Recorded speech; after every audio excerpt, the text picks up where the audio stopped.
तुम कौन हो? मेरा नाम मालव जी है।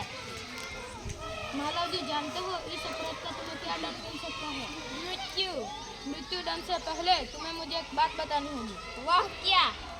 तुम्हारी बातों और चाल ढाल से लगता है कि तुम वीर पुत्र हो। तुम झूठ नहीं बोलोगे। जो बात सच्चा है उसे मैं बताऊंगा, इसमें छिपाने की क्या बात है? युवक मुझे मारकर मराठा साम्राज्य के मालिक बनना चाहते थे? नहीं। या मैंने तुम्हें कभी हानि पहुंचाने की चेष्टा की है? कभी मैंने राज्य के प्रतिष्ठा पर धब्बा लगाया है? महाराज, यह सब कुछ नहीं। फिर तुम्हारे मन में क्या बात है? यदि आप पूछते हैं तो सुनिए। मेरे पिताजी आपकी सेना में सैनिक थे। उन्हें मरे हुए 2 साल हो गए। अब हमारे घर में मैं और मेरी माता 2 ही प्राणी है। हम 3 महीने से पेट भर अन्न मिलना मुश्किल हो गया है। यही बात को लेके मैं बैठा था कि तभी एक सैनिक आया और मुझे कहा, तुम मराठा साम्राज्य के मालिक शिवाजी को मार दोगे तो मैं तुम्हें धन दूंगा। इसी लालच में मैं आया था कि तभी आपकी अचानक आँख खुल गई। यदि तुम्हें इतना कष्ट था तो तुम मेरे पास क्यों नहीं आए?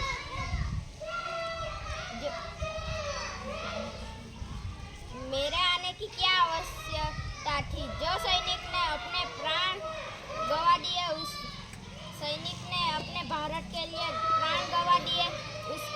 उसके परिवार के पालन पोषण करना तो आपका ही कर्तव्य है ना?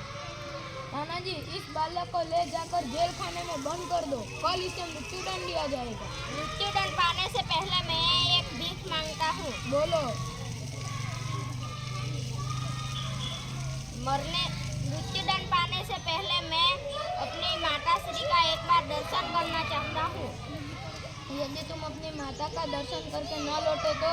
मैं वीर पुत्र हूँ, झूठ बोलकर मृत्युदंड से बचना नहीं चाहता। प्रतिज्ञा करता हूँ कि माँ का दर्शन करके जल्दी लौट आऊँ। अच्छा, जाओ, यही देखना है। ओह, इस बालक में वीरता कूट कूट कर भरी है। साथ ही अपनी माता का भक्त भी है। ऐसे ही बालक अपने माता पिता की लाज रखते हैं। तुम्हारी क्या राय है तानाजी? महाराज, मैं तो इसकी वीरता और साहस पर मुग्ध हूँ।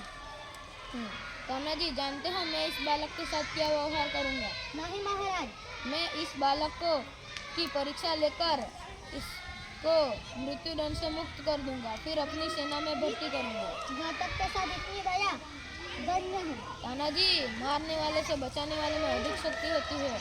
आज आपने मेरी जान बचाई है। मैं आपका आभारी रहूँगा। महाराज, मैं आपका दास हूँ। दास का कर्तव्य है स्वामी की रक्षा करना। इसमें आभारी होने की क्या बात? तानाजी, तुम धन्य हो। तो तुम्हारे जैसे सेनानायकों की भारत माता गर्व करती है।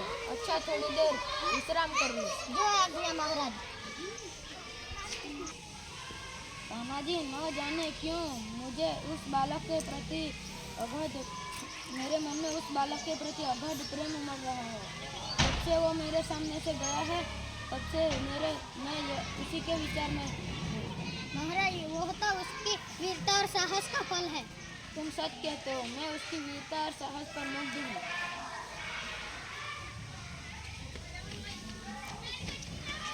तो संदेश महाराज, आपसे एक बालक मिलना चाहता हूँ। उसे बुला ला। महाराज, आपका अपराधी मृत्युदंड पाने के लिए तैयार है। वीर पुत्र, तुम इतनी जल्दी कैसे लौट आए? आपसे विदा होकर मैं घर गया। मेरी माता बड़ी देर से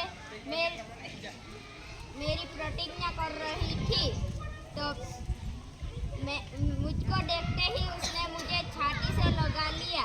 मेरी इच्छा हुई कि मैं सब कुछ बता दूं, लेकिन माँ के सामने बोल नहीं पाया। मेरी एक और इच्छा है। बोलो, वह क्या इच्छा? मेरे मृत्युदंड पाने के बाद मेरी माता का पालन पोषण का भार आप अपने ऊपर ले लीजिए। वीर पुत्र, तुम सचमुच में क्षत्रिय पुत्र हो। मैं अब तक तुम्हारी परीक्षा ले रहा था। तुम मेरी परीक्षा में सफल हुए। मैं तुम्हें मृत्युदंड से मुक्त करता हूँ। महाराज, आप धन्य हो।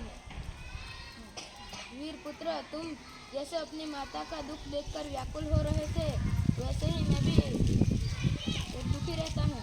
दिन रात यही सोचता रहता हूँ कि कि भारत माता का दुख दूर कैसे करें। આગળ महाराज, यह शरीर आपका है, आपने मुझे जीवन दान दिया है। प्रतिज्ञा करता हूँ कि इस शरीर में जब तक जान है तब तक मैं इस मातृभूमि से पीछे न हटूंगा। वीर पुत्र, तुमसे मुझे यही आशा थी।